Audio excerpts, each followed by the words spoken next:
मुळातच यावर्षी जो पाणी झालं ते पाणी कमी झालं, त्याच्यामुळे उजनीचं जे धरण आहे तिथलं पाणीसाठा कमी आहे। भविष्यातली टंचाईग्रस्त परिस्थिती लक्षात घेता नगरपालिका प्रशासनाने हा निर्णय घेतलेला आहे। आपल्याला दैनंदिन पाहता जर दररोज पाणी दिलं तर 34 mld पाणी आपल्याला द्यावं लागतं।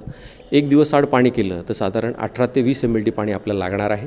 आपला आता जो बंधारा जिथून आपण पाणी उचलतो तिथलं पाण्याची आत्ताची परिस्थिती लक्षात घेता आत्ताचं पाणी जर एक दिवस आड केलं तर आपण 40 ते 50 दिवस पाणी पुरवू शकू।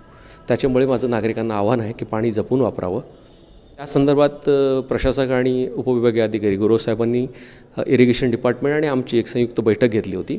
साधारण एप्रिलच्या पहिल्या किंवा दुसऱ्या आठवड्यापर्यंत पाणी सोडण्याचं शासनाचं नियोजन आहे, पण जसे आपल्याला शासनाकडून सूचना मिळतील त्याप्रमाणे आपण नागरिकांपर्यंत तसेच पत्रकार मित्रांपर्यंत वेळोवेळी बातमी पोहोचवत राहू। भविष्यातली टंचाई जर टाळायची असेल तर पाण्याचा योग्य वापर आणि पुरेसा वापर करणं गरजेचं आहे। या माध्यमातून माझं नागरिकांना एक विनंती आहे की आपला जो पाणी पुरवठा केला जात आहे याचा आपण चांगल्या पद्धतीने विनियोग करावा आणि शक्यतो पाणी जेवढं जपून वापरता येईल तेवढं जपून वापरावे।